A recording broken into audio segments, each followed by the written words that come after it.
जर आपण अमानवी प्रेम ही कथा ऐकली नसेल तर आधी ती कथा ऐकून मग ही कथा ऐका, ज्याच्याने तुम्हाला या कथेचा व त्याच्या पुढच्या भागाचा आनंद घेता येईल. आता पुढे हरी संध्याला घरी घेऊन आला. सकाळ झाली. हरी झोपलेला. हरी उठ, अजून किती झोपणार आहेस? सकाळ झाली. ईशा म्हणाली, झोपू दे ना, तू काय एवढं लवकर उठली आहेस? ये झोप. हरीने ईशाचा हात पकडून तिला ओढून घेतलं. हरी चल, आता उठ. ईशा, बाळा इथे ये जरा. हा आई, आली. ईशा बाहेर गेली. हा आई. अरे हरी कुठे? झोपला आहे की काय? उठवा त्याला. हा बाबा. तितक्यात हरी आला. हरी चल, निघतोय आम्ही. ईशाची काळजी घे. हो बाबा, सांभाळून जा आणि पोचल्यास फोन करा. आई, लगेच कशाला तुम्ही पण गावी जाताय? हो बाळा, पण गावी पण सगळं बघायचं आहे ना, तुम्ही या मग नंतर. हो आई, नक्कीच. हरीचे आई बाबा गावी निघून गेले. संध्याकाळ झाली. हरी आणि ईशा बाहेर फिरून रात्री परत घरी आले. हरी, मूवी मस्त होती ना? काय भारी हॉरर होता यार, मला तर खूप आवडली मूवी. हो, चला मग झोपूया आता. अच्छा, लगेच झोपायचं आहे? हरी ईशाच्या जवळ गेला. तसं तू बोलशील तर जागरण पण करू शकतो आपण. तसंही आता घरी फक्त आपणच आहोत. अच्छा, म्हणत ईशाने हरीला गालावर चुंबन दिलं. हरी आणि ईशा दोघेही खूप गाढ झोपले होते. तेव्हाच ईशाला काहीतरी विचित्र आवाज ऐकू आला आणि ती झोपेतून उठली. ईशाने बाजूला बघितलं. हरी गाढ झोपला होता. ती बेडच्या दुसऱ्या बाजूने उतरली आणि किचनमध्ये गेली. ईशाने फ्रीजचं दार उघडलं आणि पाण्याची बाटली काढली आणि पिऊन बाटली परत ठेवली. ईशा तिथंच थांबली होती. खिडकीतून किचनच्या बाहेर बघत होती आणि संध्याबरोबर ईशाच्या मागे थांबली होती. अचानक ईशाचे हातपाय गारटले. अचानक ईशाला वाटलं की तिच्या मागे कोणतरी आहे. ती हळूच मागे वळली, पण मागे कोण नव्हतं. ईशा परत बेडरूममध्ये आली, पण बेडरूममध्ये तिला काहीतरी विचित्र वाटत होतं, जसं की तिला कोण सारखं बघत आहे. ईशाने काही क्षण आधीच पाणी पिलं होतं, पण तरी तिचा घसा सुकला. ईशाला परत तहान लागली, पण ईशा पाणी प्यायला गेली नाही. ईशा हळूहळू बेडजवळ आली. बेडच्या एका बाजूला हरी झोपला होता. ईशा हळूच येऊन झोपली. हरी आणि ईशाच्या मध्ये भरपूर जागा होती. ईशाला असं वाटत होतं की त्यांच्या दोघांच्या मध्ये कोणतरी आहे आणि ते खरं होतं. संध्या ईशा आणि हरीच्या मध्ये झोपली होती. संध्या हरीच्या केसांमध्ये हळूच बोट फिरवत होती आणि प्रेमाने गाणं म्हणत होती. पाहिले न मी तुला, तू मला न पाहिले, ना कळे कधी कुठे, मन वेडे गुंतले. ईशा डोळे मिटून बेडच्या दुसऱ्या बाजूला तोंड करून झोपली होती. कानात तिला सारखं हे गाणं ऐकू येत होतं. ईशाला झोपच लागत नव्हती. तिला खूप भीती वाटत होती. अचानक गाणं बंद झालं. ईशाने फिरून पाहिलं. हरी तिच्या बाजूला तोंड करून झोपला होता. ईशा पटकन हरीच्या जवळ गेली आणि त्याला मिठी मारून झोपली. सकाळ झाली. हरी ऑफिससाठी निघत होता. हरी, मी काय बोलते, आज घरी थांब ना. का, काय झालं? तसंही तुला माहीत आहे ना, लग्नानंतर ऑफिसचा आज पहिला दिवस आहे. हरी, मला खूप भीती वाटते. हरी हे ऐकून हसत म्हणाला, भीती? कसली भीती? हरी, मी काल रात्री पण झोपली नाही. मला खूप भीती वाटत होती. अरे मग मला उठवलं का नाहीस? मी म्हटलं जाऊ दे, परत तुला सकाळी ऑफिसला जायचं होतं. बघ तू अजून हॉरर मूवी. चांगलं बोलत होतो, रोमॅन्टिक मूवी बघूया, पण नको. हां, आता त्यामुळे काय नाही झालं. बरं निघू मी? लवकर या. हो, चल येतो. हरी ऑफिससाठी निघाला. दुपारची वेळ होती. ईशा सोफ्यावर बसून गाणी ऐकत होती टीव्हीवर आणि अचानक वीज गेली. शेट यार, वीजला पण आता जायचं होतं. ईशा उठून बाल्कनीजवळ गेली आणि बाल्कनीचं दार उघडून बाहेर जाऊन थांबली. संध्या बरोबर समोर सोफ्यावर बसली होती. तिने टीव्हीचा रिमोट हातात घेतला आणि टीव्ही चालू झाला. टीव्हीचा आवाज ऐकून ईशा मागे फिरली. बघते तर काय, टीव्ही चालू आहे. हे बघून ईशा घाबरली. तिचा घसा सुकला. ईशा जशी बाल्कनीतून आत आली, टीव्ही परत बंद झाला. ईशा टीव्ही जवळ गेली व टीव्हीचा स्विच बंद करून तिने वायर काढून टाकलं आणि बेडरूममध्ये जाऊन झोपली. संध्याकाळ झाली. हरी घरी आला. घंटीचा आवाज ऐकून ईशा पटकन उठून आली. दार उघडताच ईशा हरीला चिपकली. अरे काय झालं? माझ्या ईशूला खूप मिस केलं वाटतं मला. हो, खूपच. बरं चल आत आधी. हरी ईशाला आत घेऊन आला. हरी ईशाला निरखून पाहत होता. ईशा काय झालं? तू जरा वेगळी दिसतेस. घाबरलीस का परत? हो हरी. ईशाने हरीला सगळं सांगितलं. हरीने शांतपणे सगळं ऐकून घेतलं. संध्या तिथंच होती आणि सगळं ऐकत होती. सगळं ऐकल्यावर हरीने ईशाला त्याच्या मिठीत घेतलं आणि हरी संध्याकडे बघायला लागला. संध्याने लगेच स्वतःचे कान पकडले आणि सॉरी बोलली. हरीने ईशाला शांत केलं. रात्र झाली. ईशा झोपली होती आणि हरी संध्यासोबत बाल्कनीमध्ये थांबून बोलत होता. हरी, सॉरी ना, मी अशीच मस्करी करत होती. संध्या, काय मस्करी? अशी मस्करी असते का? हो हरी, पण जाऊ दे ना, ती खूप घाबरते म्हणून मी थोडी मज्जा घेत होती. बस छोटीशी गंमत हरी. गंमत? आणि या गंमतमुळे तिला काय झालं तर? हरी, असं कसं तिला काय होईल? मी काही नाही होऊ देणार तिला. हरी, मला माहीत आहे की तिच्यात तुझा जीव आहे आणि माझा तुझ्यात. हे ऐकल्यावर हरी अगदी प्रेमाने संध्याकडे बघायला लागला. हरी संध्याच्या जवळ गेला आणि तिला मिठीत घेत होता. तितक्यात, हरी काय करतोय? ईशा तू? काय नाही. हरी एकदम दचकला. हरी, कोणासोबत बोलतोय तू? मी ऐकलं आणि डोंट से की मला भास झाला असेल. Issue, relax. मी कोणासोबत बोलणार? झोप लागत नव्हती म्हणून इथे येऊन थांबलो. मग मी असा? मग काय असा? हरी, मी तुला बोलताना ऐकलं. खरं सांग मला. हां, तेच सांगतोय. हरीला असं बघून संध्या खूप हसत होती. अगदी तोंड दाबून दाबून हसत होती आणि तिला हसताना बघून हरी एकदम बोलला, आधी तू हसणं बंद कर. संध्या हे ऐकताच शांत झाली. हसणं बंद कर म्हणजे? मी कुठे हसली? कोणाला बोलतोय तू? कोण हसते इथं? हसणं नाही ग राणी, मी ना. अच्छा, तू विचारत होती ना मी कोणासोबत बोलत होतो? तर मी स्वतःसोबत बोलत होतो. स्वतःसोबत? एवढ्या रात्री? वा, अप्रतिम.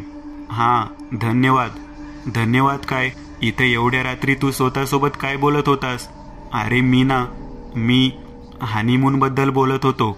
बघ कसं आहे की नवीन लग्न झाले आणि बघ अजून आपण कुठे फिरायला पण गेलो नाही, तर तेच प्लॅन करत होतो. हे ऐकून ईशा खूप खुश झाली. हरी, खरंच? ईशाने पटकन हरीला मिठीत घेतलं आणि एक बाजूने संध्याने हरीला इशारा केला. हरी, तसं कुठे जायचं? ते ना, आपण सकाळी ठरवूया. आता मला पण खूप झोप आलीये. हरी ईशाला बेडरूममध्ये घेऊन गेला. संध्या तिथंच बाल्कनीमध्ये बसली होती. वर चंद्राला पाहत होती. चंद्राला बघत ती म्हणाली, खूप सुरेख आहे नातं तुझं चंद्र या आकाशासोबत. जसं आहे नातं माझं हरीसोबत. एकत्र असूनही सोबत नाही. हरी आणि ईशाने हनीमूनसाठी मनाली जायचं ठरवलं व आज रात्रीच्या गाडीने दोघेही मनाली जाण्यासाठी निघाले. ईशा हरीच्या मांडीवर डोकं ठेवून झोपली होती आणि संध्या हरीच्या समोर बसली होती. संध्या हरीला खूप निरखून पाहत होती. हरीने संध्याला विचारलं, काय झालं? काही नाही. तुला झोप नाही का आली? हो, आली आहे ना. संध्या उठून हरीच्या बाजूला जाऊन बसली आणि हरीला बोलली, चल माझ्या खांद्यावर डोकं ठेव आणि झोप तू पण. हरी संध्याच्या खांद्यावर डोकं ठेवून झोपला. सकाळी ते लोक मनालीला पोहोचले. हॉटेलला जाऊन त्यांनी रेस्ट घेतला व संध्याकाळी सगळ्यात आधी तिथल्या प्रसिद्ध मंदिरात दर्शन घेतले. हांदिंबा देवी मंदिरात दर्शन करून हरी बाहेर निघाला. तेच ईशाला तिथल्या पुजारीने थांबवलं. बेटा, आप कहाँ से हो? जी, मैं मुंबई से हूँ. अपने पति के साथ आई हूँ. एक मिनट, मैं अपने पति को बुलाती हूँ. बेटा, उसे मत बुलाओ. मैंने तुम्हारे पति को देखा. तुम मेरी बात सुनो. तुम्हारे पति पर किसी आत्मा का साया है. ये धागा अपने पास रखो. इसे उसकी कलाई पे बांध देना. उसे उसके पास नाही आएगी. ईशा हे सगळं ऐकून विचारात पडली की काय करावं. पुजारी जे सांगतोय ते खरं असेल का. मग तिला तिच्यासोबत घडलेलं सगळं आठवलं व हरीचं त्या दिवशी वागणं आठवलं जेव्हा तो बाल्कनीमध्ये रात्री थांबला होता. ईशा हे सगळं विचार करतच होती तेव्हाच ईशू चल. हा आली. ईशाने पटकन तो दोरा घेतला व त्या पुजारीचे पाय पडून धन्यवाद बोलून ती निघून आली. किती वेळ ईशू. आणि तो पुजारी काय म्हणत होता. काही नाही असंच. हे बघ त्यांनी हा दोरा दिलाय. आपले नवीन लग्न झाले आहे ना म्हणून तुझ्यासाठी. अच्छा असं काय. तू पण ना ईशू. हरी बांधून घे ना. ईशा अगदी प्रेमाने हरीला म्हणाली. बरं बाबा हे घे बांध. हरीने त्याचा हात पुढे केला आणि ईशाने तो दोरा हरीच्या हातावर बांधला. बस खुश. हो खुश. मंदिरातून बाहेर पडताच संध्या हरीच्या जवळ आली पण जवळ येताच तिच्या अंगात आग व्हायला लागली. तिला असं वाटत होतं की जणू तिला कोणी भट्टीत टाकून दिलं. तेव्हा संध्याची नजर हरीच्या हातावर पडली. त्याच्या हातावर तो दोरा बघून तिला समजलं की हे त्या धाग्यामुळे होतंय. संध्या पटकन तिथून निघून गेली. हरी ईशाला घेऊन हॉटेलला आला. तो सारखा संध्याला शोधत होता. मनातल्या मनात तिला आवाज देत होता पण संध्या नाही आली. रात्र झाली. ईशा झोपली होती पण हरी जागा होता. त्याला काही झोप लागत नव्हती. हरीला करमत नव्हतं. तो सारखं संध्याला आठवत होता. कसं तरीच होत होतं त्याला. हरी बेडवरून उठून खिडकीजवळ गेला. त्याने खिडकी उघडली. खिडकी उघडताच त्याने पाहिलं की समोर रेलची पटरी आहे व गाडी थांबली आहे आणि समोर त्या पटरीवर संध्या बसली होती. संध्याच्या आजूबाजूला निळ्या रंगाची एक चमक होती. हरीला काहीच कळत नव्हतं की हे काय आहे. असं का होतंय.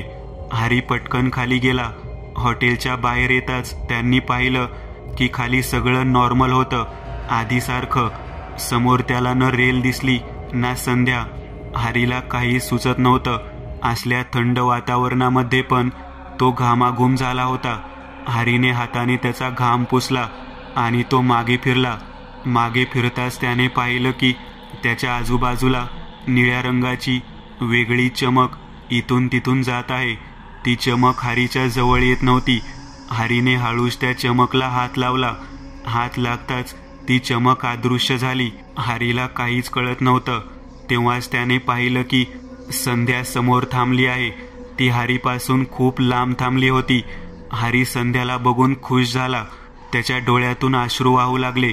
तो संध्याच्या जवळ जायला लागला पण हरी जसा जवळ येत होता संध्या मागे जात होती. संध्या सारखा हरीला इशारा करत होती हात दाखवून पण हरीला काहीच कळत नव्हतं. हरी असाच पुढे पुढे जात होता आणि संध्या मागे. तेव्हाच अचानक मागून आवाज आला हरी. हरी मागे फिरला. बघतोय तर ईशा समोर उभी होती. हरीने परत मागे बघितलं तर तिथं संध्या नव्हती. तेवढ्यात ईशाने लगेच येऊन हरीला मिठीत घेतलं. हरी तू इथं काय करतोय आणि खाली का आलास एवढ्या रात्री. हरी काहीच बोलण्याच्या शुद्धीत नव्हता. ईशा हरीला रूममध्ये घेऊन गेली. हरीने ईशाचा हात घट्ट पकडून ठेवला होता आणि हरी तसाच झोपी गेला. ईशा हरीच्या जवळ बसून होती. ईशाला सारखा हा प्रश्न मनात येत होता की हरी खाली का गेला असेल. तो एवढा घाबरला का आहे. सकाळ झाली. ईशा तिथंच बसल्या बसल्या बेडच्या एका बाजूला टेकून झोपली होती. हरी उठला. ईशा अजून झोपली होती.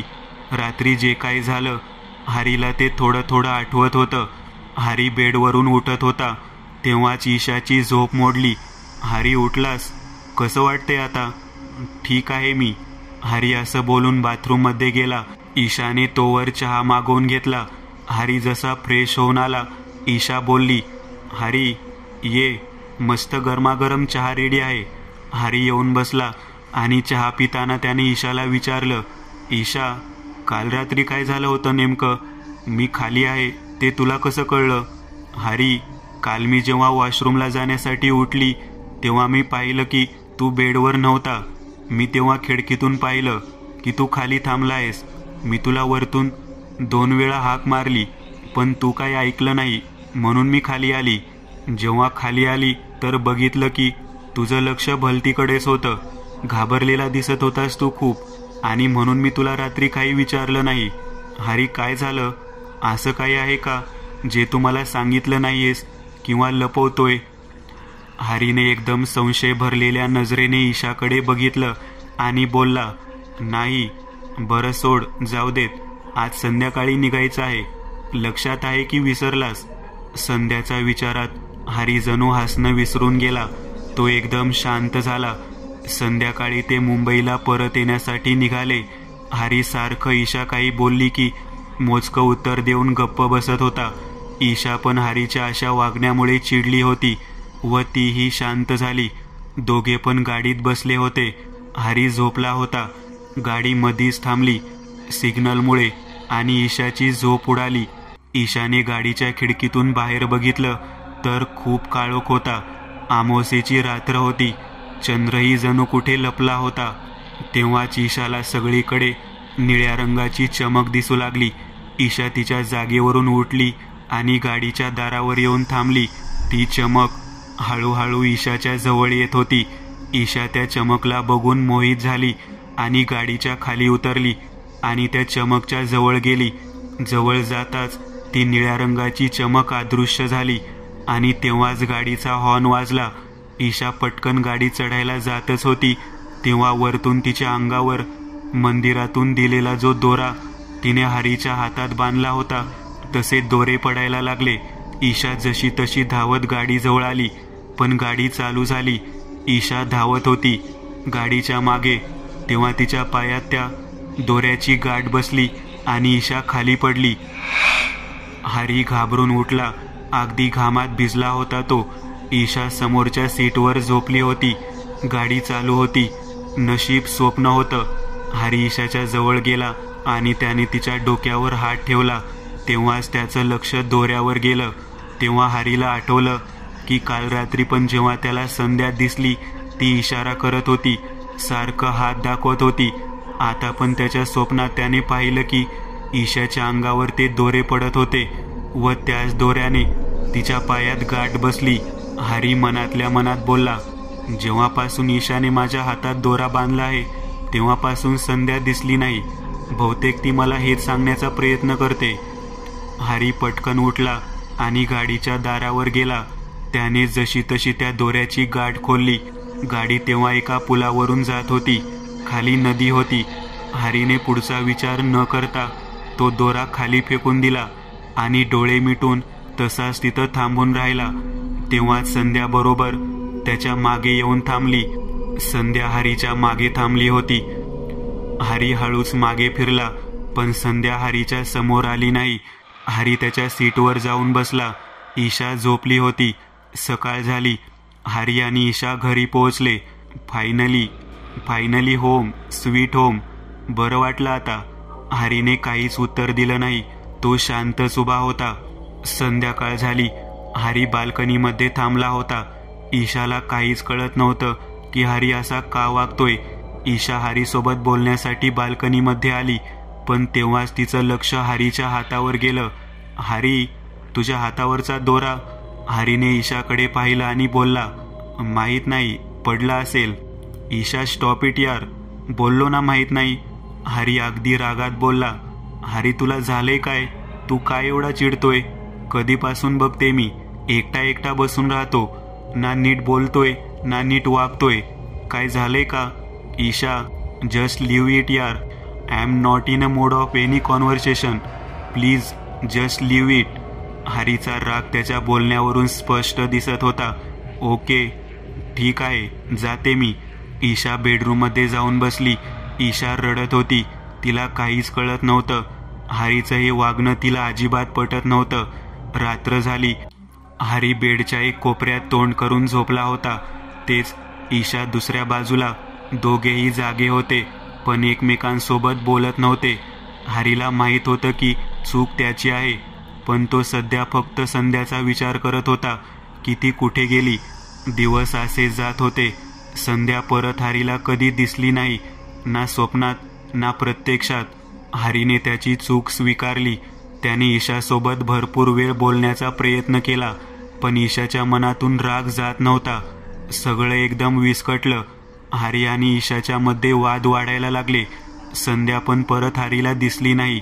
एक दिवस हरी ऑफिसमध्ये डोळे मिटून खुर्चीवर मान वर करून बसला होता. तेव्हाच त्याला अचानक एक वेगळंच दृश्य दिसलं. हरीला त्याच्या केबिनमध्ये त्याच्या टेबलच्या समोर ईशा सोफ्यावर बसलेली दिसत होती. हरीला काहीच कळत नव्हतं की हे काय होतंय.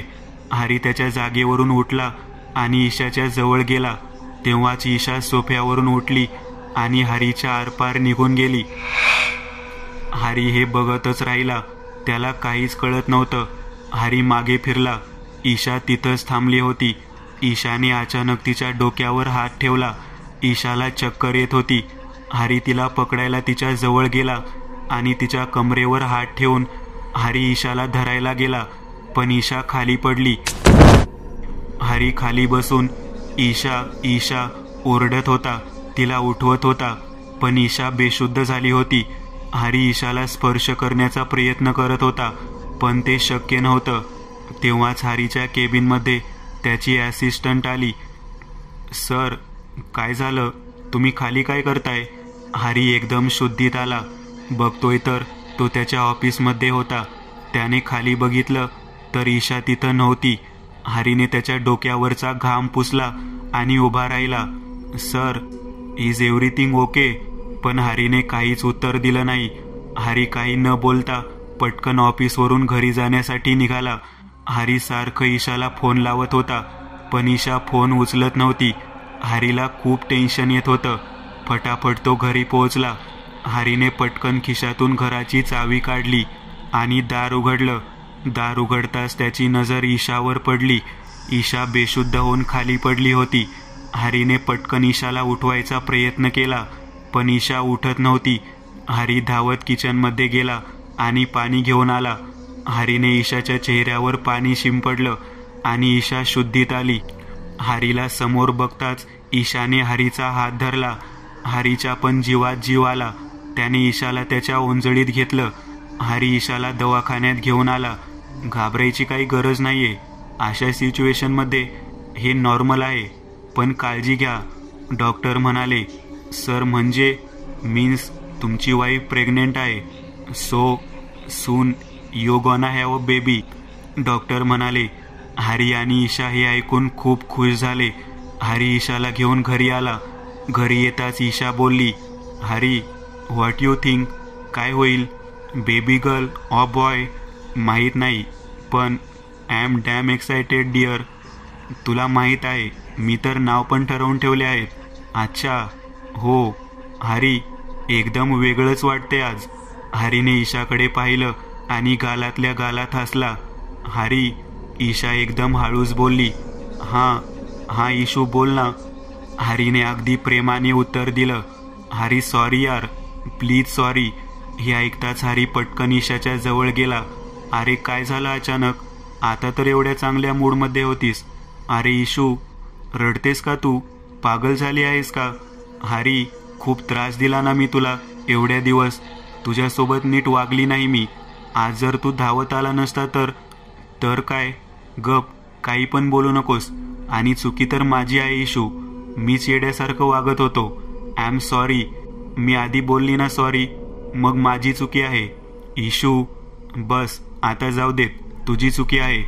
अच्छा, चॅप्टर आहेस. आता ना मला उचल आणि बेडरूममध्ये घेऊन जा. आठवतं ना डॉक्टरनी काय सांगितलं आहे? I need rest. अच्छा, फक्त उचलून घेऊन जाऊ? नको तसं. काही दुसरा विचार असेल तर काय हरकत नाही, मॅनेज करून घेईन मी. अच्छा. हरीने पटकन ईशाला उचललं आणि बेडरूममध्ये घेऊन गेला. रात्र झाली. जेवल्यानंतर दोघेही बेडवर झोपले होते. हरी ईशाच्या केसांमध्ये हात फिरवत होता. हरी, पण तुला कसं कळलं की मी बेशुद्ध होऊन पडली आहे घरी? तू तर ऑफिसमध्ये होता ना. ते काय ना, त्याला प्रेम म्हणतात. मला पटकन कळतं की तू कुठे आहेस, काय करते, काय विचार करते. चल, काहीही पकवू नकोस. अगं बघ, तुला खोटं वाटतंय? हो, वाटतंय. अच्छा, एवढंच आहे ना? तर सांग आता मी काय विचार करते. अच्छा, सांगू? आता ना तुझ्या मनात विचार चालू आहे की मी तुला असं जवळ घ्यावं. हरीने बोलता बोलता पटकन ईशाला जवळ घेतलं अच्छा, पण मी तर काय असला विचार केलाच नाही. असं का? तर मग आता कर. हरीने ईशाला त्याच्या मिठीत घेतलं.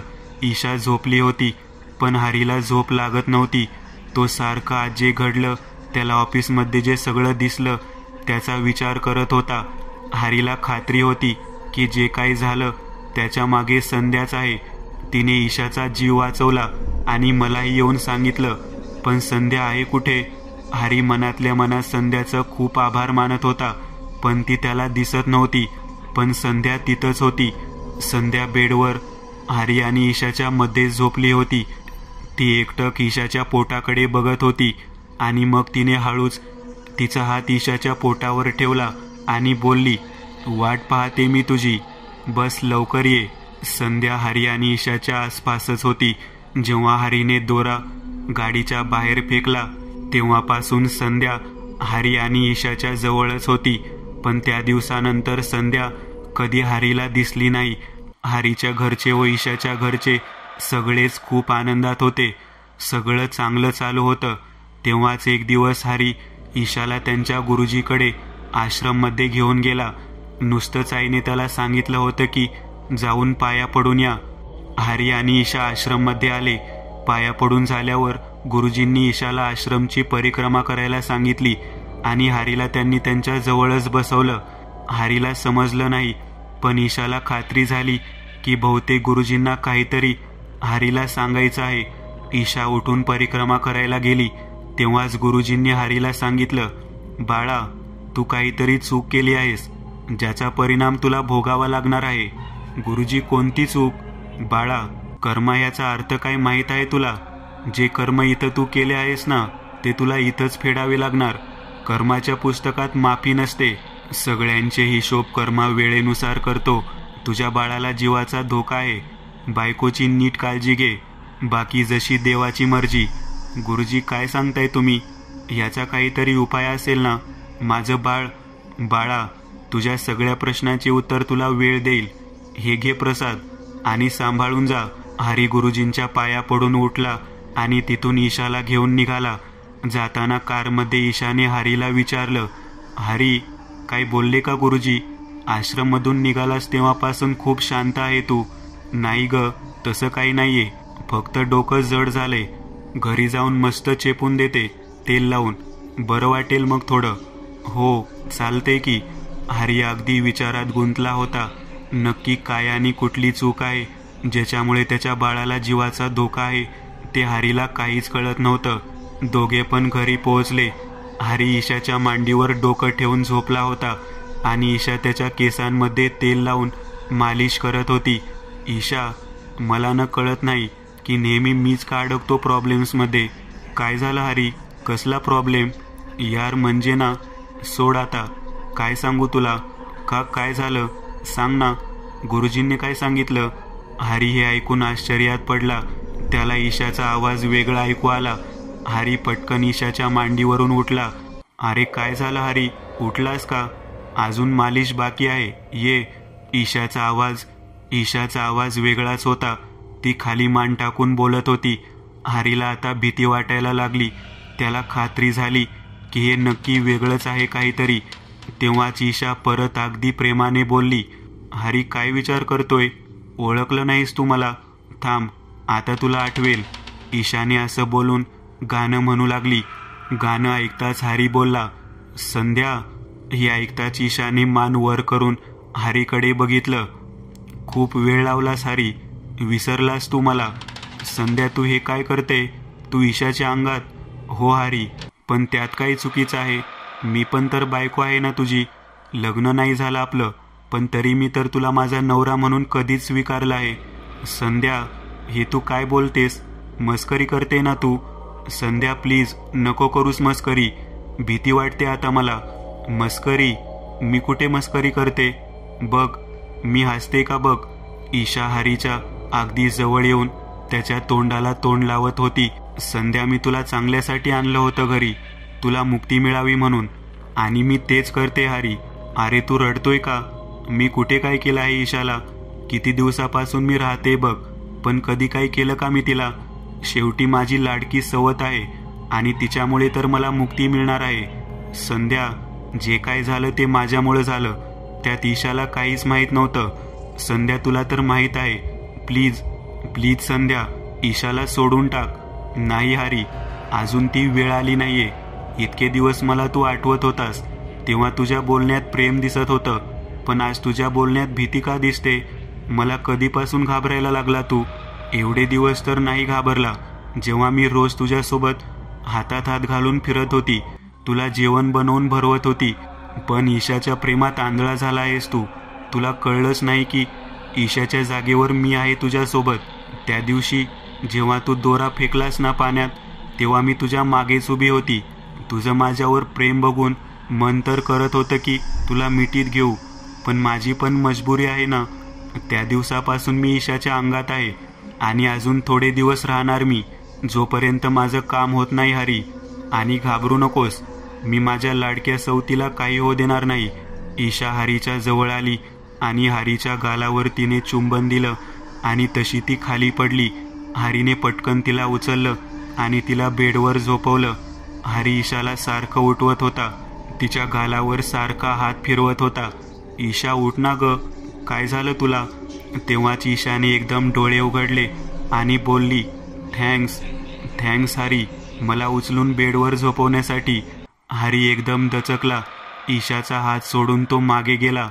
अरे हे काय, हात सोडला तू ईशाचा? आता तुला माहितीये का इतक्या दिवसानंतर मी आज का आली तुझ्या समोर? कारण तुला गुरुजींनी सगळं सांगितलं. आणि तुझ्या डोक्यात काय चाललंय? आईला तू इथं बोलवशील, पूजा घालायला लावशील, पण नाही हरी, जर तू असं काही केलंस ना तर लक्षात ठेव, ईशा माझी लाडकी आहे, पण शेवटी सवत आहे. आता आपल्या दोघांकडे एकच रस्ता आहे. ईशाला बाळ होईपर्यंत दिवस मोजायचे, तू पण आणि मी पण. मित्रांनो, आज पुरतं एवढंच. तुम्हाला जर काही गोष्ट आवडली असेल तर नक्की लाईक करा. तुमच्यापैकी बरेचसे जण व्हिडिओ लाईक न करताच पळून जातात, पण हा जर व्हिडिओ तुम्ही लाईक केला तर मला जरा बरं वाटेल आणि असेच भारी भारी व्हिडिओ बनवायची माझ्यात एनर्जी येईल. त्यामुळे नक्की लाईक करा. आणि अजूनही कोणी या चॅनलला सबस्क्राईब केलेलं नसाल तर लगेच सबस्क्राईब करून टाका. आणि बाजूची घंटी ती मात्र दाबायला विसरू नका, देवाची घंटी आहे ती. चला तर मग पुन्हा भेटूया अशीच एक आगळी वेगळी गोष्ट घेऊन पुढच्या